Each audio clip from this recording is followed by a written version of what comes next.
And our next keynote is titled Towards an Equitable Future, which will be presented by Dr. Aarti Ramaswami. Dr. Aarti is the Deputy Dean at ESSEC Asia Pacific. As an academic, Dr. Aarti's research focuses on systems used to identify, select, and develop managerial and executive talent, with a particular interest in career success, diversity and inclusion, expatriation and international assignments, and cross-cultural management. As someone who has lived and worked in several different time zones, let's hear what Dr. Aarti has to say about a time not too far ahead, where the future looks more fair and more impartial. Here is Dr. Aarti. Let's go back a little to September 2018, about 2 years ago. There were 300 people in the room celebrating the graduation of my MBA program at ESSEC Business School. And I was having a little conversation with one of the graduates. And she said something to me. She said something to me that has had me thinking ever since. She said something to me that changed that night what I thought should be my message to anyone about the future that we want to create for ourselves and for others. She said, "Aarti, it has taken a village for me to get here. It will take a village for me to go to my next destination." Let that sink in for a moment. It has taken a village for me to get here. It will take a village for me to go to my next destination. I was so struck by what she shared because she so beautifully captured and acknowledged the collective efforts that were needed for her success. Essentially, she was able to maximize her potential and all the things that she wanted to do with the commitment and the support, whether it's financial, social, or psychological, from other individuals. How can we create that village, so to speak, for others, for them to maximize their potential, for them to perform at their best? This is at the core of a framework that helps us understand how we can enable individuals to perform at their best. A classic framework on performance suggests that the key ingredients are ability, motivation, and opportunity. Ability is whether I can do something. Do I have the skills to do something? Motivation is, do I have the drive? Do I want to do it? What are the incentives? What are the disincentives? And opportunity is a piece that talks about, do I actually have the chance to do it? Am I allowed to do it? Now look at the people around you, or even you might reflect on yourself. Each one of us is going to have multiple levels of these three ingredients at different situations. Maybe there are individuals who have the ability to do something and there's a fantastic opportunity, but they don't have the drive. They don't want to do it because they don't see why. And so you feed the motivation for that person. There could also be individuals who have the motivation, they have tremendous drive, and they have a fantastic opportunity to showcase something, but they don't have the ability to do that. And so you put them into training and you feed their competence. There's also a group of individuals who have the ability. They know what to do, and they also want to do it. They have the drive and they have the motivation to do it. But oftentimes they don't have the opportunity to do that. An equitable future requires that we not only feed the ability and the motivation of the individuals, we also want to create the right conditions that provides them the perfect opportunities to showcase their talent, to showcase their performance. And guess what? This is in our control. We have ways to make this happen for others and for ourselves. Access to opportunity can be created by any one of us, you, me, and people in the organization, using three key levers that I want to share with you today.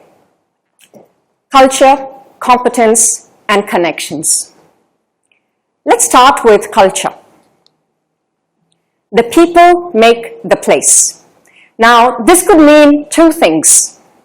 On the one hand, the people make the place could mean that an organization or a school, the dynamics and the culture of the place is very much influenced by the cultural, the demographic, and the psychological, the professional, the personality dynamics, and the diversity of the people that comprise the place.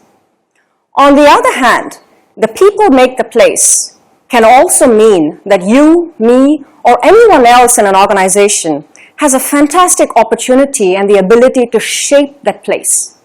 Think about that for a moment. That's truly powerful. The people make the place, means that it's comprised of a certain diversity of the personalities and the cultural backgrounds and the professional backgrounds, but it could also mean that you and I can make a difference. Take, for example, a school. The admissions team plays a pivotal role in deciding who becomes a member of that school. What kind of talent represents that school? What kind of talent we want to provide to organizations? What kind of talent we want to nurture as future leaders? The same way, in an organization, if you have the power and the privilege to make a decision about the membership of someone into that association, a club or a school, any place that it may be, think about your notions of talent, your notions of success. What are the stories that you tell about yourself with respect to who makes this place? What are the stories that you hear and tell each other about who doesn't make this place? I want you to think about all the conversations that you've had in the past that have allowed you to create a fairer future, not only for yourself, but also for others. Every conversation thread that we have had with respect to membership, representation, ability, motivation, or giving somebody an opportunity, and every conversation that we don't have, that we get away from, defines ultimately the tapestry of who makes this place, what this organization or a school or an association might look like. This brings me to my second lever on opportunity, competence. Everyone comes with a gift. Let that sink in. Everybody comes with a gift. What does this mean? There are individuals who come to us into our lives, into our organizational lives or personal lives with a certain skill, with a certain mindset, with a certain experience, which makes up the mosaic of what this organization is about. You and I, our job is to actually be able to acknowledge that gift, recognize that gift, find a place for it, elevate that skill, elevate that attitude, elevate that experience. Schools and organizations are going to need diverse perspectives to deal with all the challenges that are right around the corner. Social challenges, environmental challenges, business challenges, be they in sustainability, digital transformation, innovation, mental health, and what have you. 2020 has been an incredible year for all of us. Our teams, our families, our workplaces, our organizations, the governments, across countries, across industries, across age groups, have undergone tremendous disruption, requiring new ways of thinking, new ways of living, being, working, educating, traveling, learning, connecting, and sharing. 2020, the pandemic, really has brought to fore a certain kind of leadership and organization that embodies empathy, that embodies connection, that embodies transparent communication. Ultimately, for a sense of community and hope. I don't believe that COVID-19 has any new lessons, so to speak, for us. This is indeed not the first, the only, or the last time that the world has gone through an upheaval. But there are reminders of what matters most in such a situation.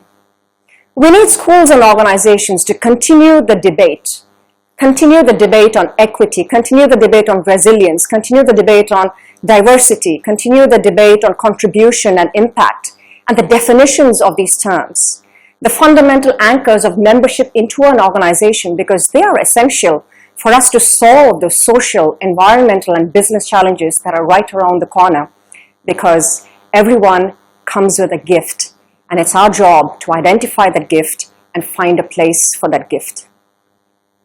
This brings me to my last piece about opportunity. Connections. We all need that village for ourselves, for our families, and for our teams to make things happen. Are we able to care for others? Is it cool to care for somebody else? This brings me to a story about myself. People ask me, Aarti, how do you do it? How do you do it being a dean of a school? How do you do it with small kids, traveling so much? Well, when we were able to travel a few months ago, the fact is that I'm not able to do everything just by myself. I need a network of support that allows me to do that. I too need that village, just like my graduate student who said to me that graduation night, that she needs a village to make things happen for herself. I too needed a village to make things happen for me, and I will need a village to take me to my next destination. I may be committed, I may be curious, I may be very dedicated, but I also need individuals who can recognize that. I have a dean who is trusting and who is supportive.